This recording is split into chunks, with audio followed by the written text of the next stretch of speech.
जय जय श्री राधे। बहुत से भक्तों की एक जिज्ञासा थी कि श्रीधाम वृंदावन का वह कौन सा ठाकुर है जिसमें भगवान का मुख कमल तो मिलता हो साक्षात गोविंद देव से, और उनका कटी भाग यानी कमर का भाग मिलता हो साक्षात गोपीनाथ जी से, और जिनके श्री चरण बिल्कुल मदन मोहन जी जैसे लगते हों। अर्थात एक ठाकुर का दर्शन करके तीनों देवालय के तीनों ठाकुरों के दर्शनों का महापुण्य प्राप्त हो। तो ऐसा कौन सा ठाकुर है? तो मैं आप सबकी जिज्ञासा को शांत करने के लिए इसका उत्तर दूंगा कि ये कोई और नहीं, ये हमारे प्राणधन, मेरे आराध्य देव, मेरे इष्ट देव साक्षात भगवान श्री राधारमण लाल जी हैं, जिन्हें हम श्री जी भी कहते हैं और जिन्हें हम गौर हरि भी कहते हैं। तो अब प्रश्न उठता है कि आखिर ये श्री जी शालिग्राम से प्रकट कैसे हुए? वो कौन से गोस्वामी जी थे जिन्होंने इनको प्रकट किया, कब किया? तो भगवान का प्राकट्य की संपूर्ण कथा जानने की इच्छुक है तो आइए इस वीडियो को शुरू से लेकर अंत तक सुनिएगा। हमारे ठाकुर जी की बड़ी अद्भुत कथा है। ठाकुर जी को कैसे प्रकट किया? तो जिस महापुरुष ने प्रकट किया वो षड गोस्वामियों से सबसे प्रमुख गोस्वामी हैं परम पूज्य श्री गोपाल भट्ट गोस्वामी जी। उनके चरणों में प्रणाम करते हुए यदि उनके विषय में थोड़ा संक्षिप्त में जानकारी लें तो हमें मानसिक रूप से दक्षिण भारत की थोड़ी सी यात्रा करनी पड़ेगी। आइए, महाप्रभु चैतन्य महाप्रभु जिस समय संन्यास लीला के बाद जब वो जगन्नाथपुरी गए और जगन्नाथपुरी से होते हुए जब दक्षिण की यात्रा पर थे, अपनी संकीर्तन यात्रा अपने परिकरों के साथ, तो उस समय तमिलनाडु में त्रिचुरापल्ली एक बहुत सुंदर बड़ा शहर है और वहां से लगभग 12 किलोमीटर दूर कावेरी नदी के किनारे श्रीरंगम का एक बहुत सुंदर व्यंगम बड़ा सुंदर मंदिर है, और जहां शेषशाही नारायण के रूप में साक्षात श्रीरंगनाथ भगवान दर्शनीय है और संभवतः भारत के सबसे बड़े मंदिरों में से एक मंदिर है। तो चैतन्य महाप्रभु अनायास जब मंदिर में प्रविष्ट हुए और उस समय वहां पर आरती हो रही थी, और आरती कौन कर रहे थे? उस मंदिर के जो सबसे प्रमुख मुख्य पुजारी जी श्री वेंकट भट्ट जी उस समय आरती कर रहे थे। तो आरती करते करते करते आरती की जो छाया पड़ रही थी उस छाया में उन्होंने महाप्रभु जी को संकीर्तन में नृत्य करते देख लिया, और उस छाया में ही उनको मानो ऐसा लगा जैसे साक्षात कोई श्री कृष्ण स्वरूप है, नारायण के स्वरूप का दिग्दर्शन उन्हें हुआ। और उस समय तो वो आरती करते रहे। आरती करने के बाद जब आरती विश्राम हुआ, जब आरती संपन्न हुई, तो उस समय वो आरती को करके और विश्राम देकर एक माला लेकर आए और महाप्रभु जी के संकीर्तन से द्रवीभूत हो गए। तो उनको माला अर्पण किया, उनके चरणों में साष्टांग प्रणाम किया, उनके दिव्य तेज को देखकर और उनमें साक्षात नारायण का दर्शन पाकर वो तो गदगद हो गए और उनसे प्रश्न किया कि प्रभु आपका आगमन कैसे हुआ, आप हैं कौन? क्योंकि बार बार जब दर्शन कर रहे थे तो जिस समय उन्होंने आरती करी, आरती के समय भी उनको एक बार इस प्रकार जब सिर घुमा के देखते हैं तो देखते हैं गौर हरि है, और जब सामने जो शेषशाही नारायण है तो उसमें देखे कि वो शेषशाही जो श्याम रूप में है वहां साक्षात गौर हरि विराजमान है। साक्षात चैतन्य महाप्रभु को वहां भी देख रहे हैं, जिनकी आरती कर रहे हैं उस ठाकुर में भी उनको दर्शन हो रहा है और यहाँ भी दर्शन हो रहा है। तो उन्होंने कहा निश्चित रूप से साक्षात भगवान कोई विचित्र लीला करने आए हैं। तो माल्यार्पण करके उनके चरणों में निवेदन किया कि प्रभु जी यदि मुझ पर कृपा करें आप, तो मैं चाहता हूं अपने चरण मेरी कुटिया में डालें और आज रात्रि का विश्राम यदि मेरी कुटिया में करें। अनुनय विनय करके महाप्रभु और उनके परिवारों को अपनी कुटिया में लेकर गए। उनका जो स्थान था वो बिल्कुल उस श्रीरंगम से प्राय 2-3 किलोमीटर दूर एक स्थान था बेलाबुड़ी गांव। उस गांव में ये जो वेंकट भट्ट जी थे ये 3 भाई थे। इनमें बड़े भाई का नाम था श्री मल्ल भट्ट, मझले वाले थे वेंकट भट्ट और सबसे छोटे वाले थे प्रबुद्ध भट्ट। ये जो छोटे वाले प्रबुद्ध भट्ट ये कालांतर में प्रकाशानंद सरस्वती के नाम से जाने गए, है ना। इनकी कथा कभी बाद में सुनाऊंगा। तो ये जो वेंकट भट्ट थे जो मुख्य पुजारी थे, इन्हीं के सुपुत्र हुए श्री गोपाल भट्ट जी, जिनके लाडले हैं भगवान श्री राधारमण लाल जी। जब घर में गए, भोजन वोजन किया और अगले दिन महाप्रभु जब वहां से प्रस्थान करने के लिए उद्धृत हुए तो महाराज चरणों में निवेदन करने लगे। बोले प्रभु आपसे एक निवेदन करूं। बोले क्या? बोले प्रभु आज कौन सी तिथि आप जानते हैं? आज है आषाढ़ शुक्ल एकादशी, और प्रभु आज से चातुर्मास प्रारंभ होता है। इसका तात्पर्य है कि आप भी एक सन्यासी हैं और चातुर्मास कहीं ना कहीं करेंगे, क्योंकि 4 महीने बरसात के दिनों में संत इधर से उधर आवागमन नहीं करते। तो प्रभु यदि आप चातुर्मास एक स्थान पर रहकर ही साधना करेंगे तो मेरी इस कुटिया को अपनी साधना स्थली बना लीजिए, यहीं पर रहकर आप अपनी साधना कीजिए, मुझे आपका सानिध्य मिलेगा और मैं आपके भजन में बिल्कुल बाधक नहीं बनूंगा, मुझे परम प्रसन्नता होगी। बड़े अनुनय विनय किया और उनको रोक लिया। महाप्रभु ने कहा ठीक है, हमको तो साधना करनी है।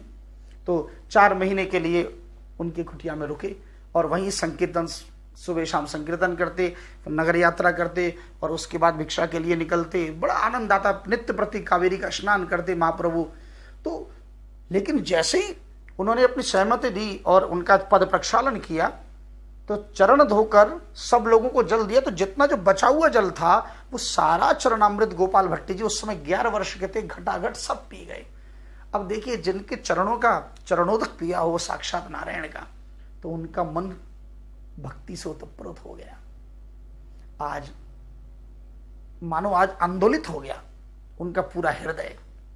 और उस समय क्या हुआ, भगवान के परिकर थे कृष्णदास जी।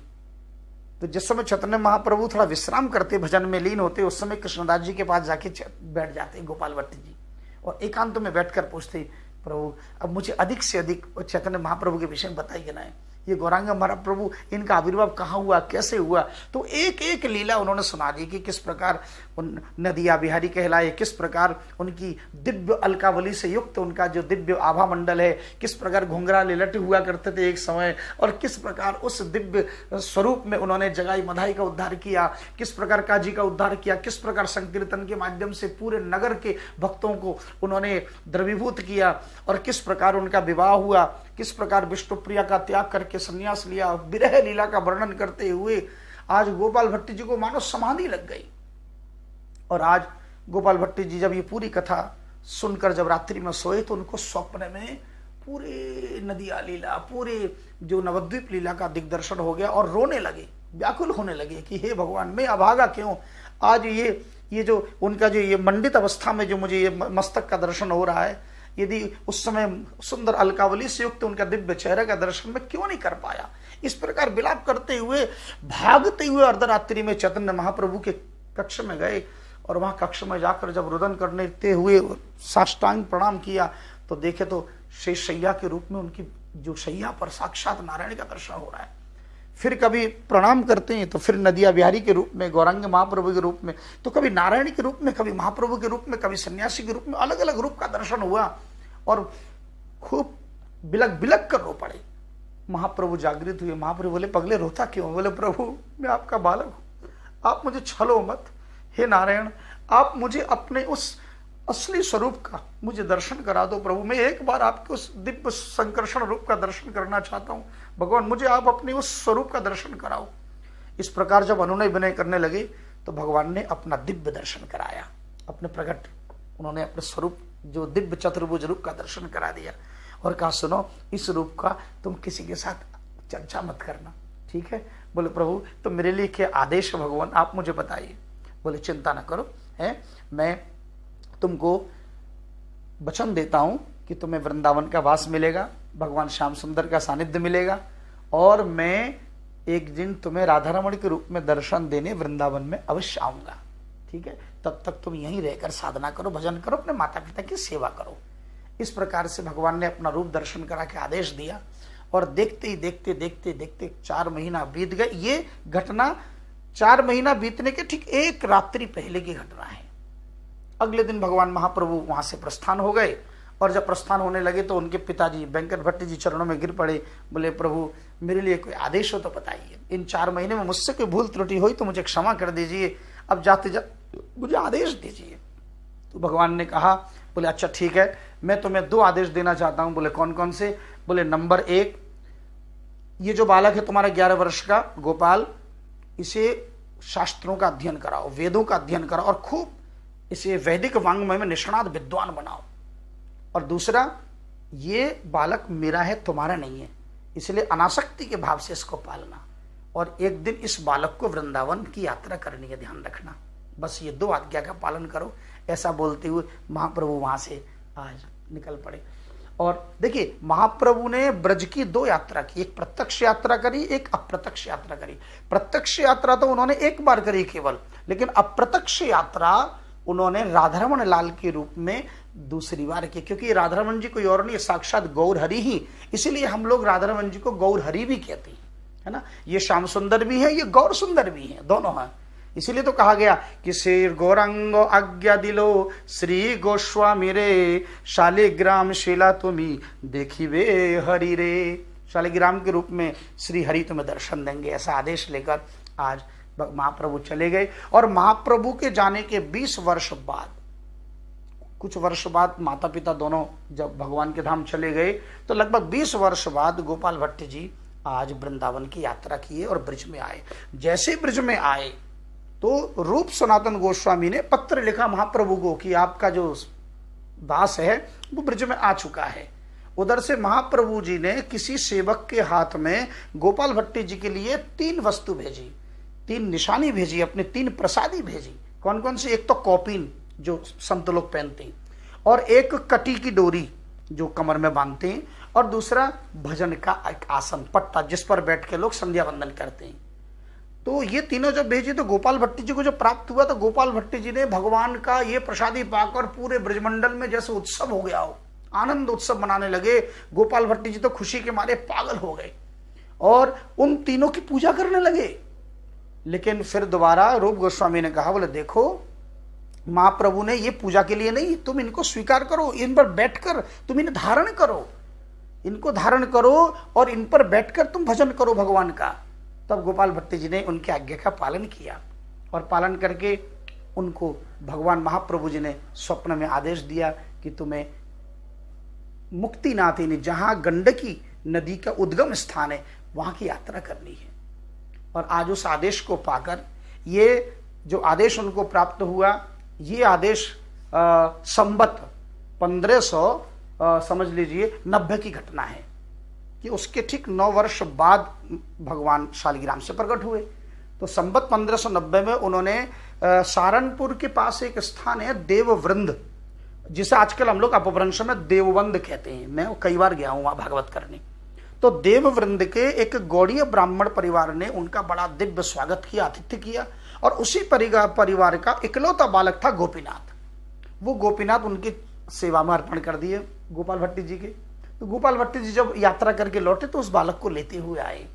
तो आज वो राधारमण जी की सेवा उस बालक को अर्पण किया गोपाल भट्टी जी ने। गोपाल भट्टी जी तो संत थे, विवाह नहीं किया। गोपीनाथ जी ने भी विवाह नहीं किया, तो उन्होंने ये सेवा अपने छोटे भाई दामोदर लाल जी को अर्पण किया। जो दामोदर लाल जी का ही जो वंश आज ये पूरा गोस्वामी परिवार के नाम से जाना जाता है। तो जब मुक्तिनाथ गए और वहां जब गंडकी नदी के उद्गम में उन्होंने स्नान किया, तो कहते हैं तुलसी के आकर्षण से शालिग्राम शिला ऊपर आ जाते हैं। तो उन्होंने जब तुलसी अर्पण करी और जैसे शालिग्राम ऊपर आए तो ऐसे अंजलि करी, हाथ में एक शिला आया तो उसे भगवान की प्रसादी समझकर दोबारा जल में छोड़ दिया। दोबारा फिर किया, दोबारा फिर आया, फिर जल में छोड़ दिया।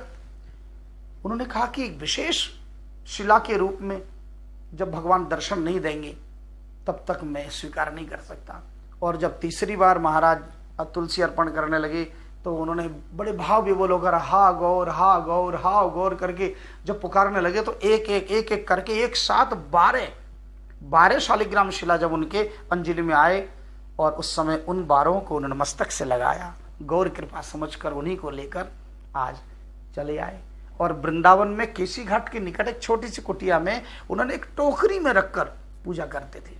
उन्हीं दिनों कोई जयपुर से बहुत बड़े सेठ आए और पूरे ब्रजमंडल के जितने सप्त देवालय थे उन समस्त देवालय में बड़े बड़े ठाकुरों को वो बड़े वस्त्र आभूषण मुकुट आदि दान कर रहे थे। तो इनके पास भी आए और आकर कहा, गोपाल भट्टी जी हम आपके ठाकुर को कुछ अर्पण करना चाहते, स्वीकार करिए। बोले मेरा ठाकुर है ही नहीं, मेरा ठाकुर तो गोल बटोल है शालिग्राम, न उसका कोई अंग है, उसको मैं पहनाऊं कैसे, उनके श्रीअंग तो है ही नहीं। बोले कुछ भी हो जाए पर आप स्वीकार कर लीजिए। तो उन्होंने अनमना भाव से स्वीकार कर लिया। और एक दिन नरसिंह चतुर्दशी के दिन बहुत रोए। भगवान का जब नरसिंह भगवान का अभिषेक हुआ, इतना रोए, रोते रोते रोते रोते केवल भाव समुद्र में खो गए। बोले हे प्रभु, काश आपके भी श्रीअंग होते तो मैं आपको भी श्रृंगार करता, वस्त्र आभूषण पहनाता, मुकुट धारण कराता प्रभु, पर आप मेरी पुकार को सुन नहीं रहे हो प्रभु। मेरी भावना में, मेरे विरह में वो शक्ति नहीं है, मेरे अश्रु में वो शक्ति नहीं है जो मैं अपनी वेदना आप तक पहुंचाऊं। इस प्रकार जब रोते रहे और रोते रोते वो सो गए। अगले दिन वैशाख पूर्णिमा का वह दिन विक्रम संवत 1599 यानी 9 साल बाद आज साक्षात जब टोकरी को सवेरे उठकर लेने गए और जैसे ही टोकरी को लेकर आए तो देखे तो साक्षात त्रिभंग ललित स्वरूप दिव्य भगवान श्याम सुंदर राधा रमण के रूप में साक्षात प्रकट हो गए। पूरे ब्रिजमंडल में उत्सव छा गया। रूप सनातन सब जितने भी गोस्वामी थे, जितने भी भक्त सब आए और रूप सनातन ने ही दोनों ने मिलकर इनका नामकरण किया कि आज से ये साक्षात राधा के रमण हैं। और सबने देखा, बोले अरे वाह, इनके तो दिव्य मुखमंडल है, वो तो साक्षात गोविंद देव जी से मिल रहा है। उनमें से किसी ने कहा अरे इनके तो बिल्कुल कटिभाग गोपीनाथ जी से मिल रहा है। एक ने कहा इनके श्रीचरण देखो बिल्कुल साक्षात मदन मोहन जी से मिल रहा है। तो इस प्रकार से तीनों ठाकुरों के स्वरूप हमारे ठाकुर जी से प्राप्त होते हैं और इसीलिए आज ठाकुर जी हमारे गौर हरि के नाम से, राधा रमण लाल के नाम से ये विख्यात हुआ। और एक विशेष बात बताऊं, मुगल काल में जब आक्रमण हुआ तो सारे ठाकुर ब्रज से बाहर चले गए। गोविंद देव जी जयपुर चले गए, मदन मोहन जी चले गए, गोपीनाथ जी चले गए, पर एकमात्र हमारे राधा रमण लाल जी ऐसे ठाकुर हैं जो कभी बाहर नहीं गए। तब से लेकर आज तक ठाकुर राधा रमण घेरा में जो निधिवन और गोपीनाथ जी को मिलाने वाली जो सड़क है उसके ठीक मध्य में विशाल मंदिर के रूप में स्थित है। कभी वृंदावन जाएं तो मेरे ठाकुर का दर्शन करें, वो राधा रमण लाल जी हैं। और आपको पता ऐसे दिव्य ठाकुर पूरे ब्रह्मांड में अकेले हैं जो शालिग्राम से स्वयंभू प्रकट हुए। और कभी कभी तो इनकी ऐसी सुंदर दंतावली, ऐसी मधुर मुस्कान, ऐसी सुंदर मुस्कुराहट के रूप में दर्शन देते हैं। प्रतिदिन प्रतिक्षण इनका रूप बदलता है। सवेरे की मंगला जाएंगे तो कुछ और दर्शन, श्रृंगार में कुछ और दर्शन, संध्या के समय और औलाई का दर्शन कुछ और, यानी 8 बार दर्शन करेंगे तो 8 बार भगवान का दिव्य स्वरूप अलग अलग रूप में मिलेगा। तो ऐसे भगवान हमारे इष्ट देव हैं। बोलिए श्री राधा रमण लाल सरकार की जय। जय जय श्री राधे।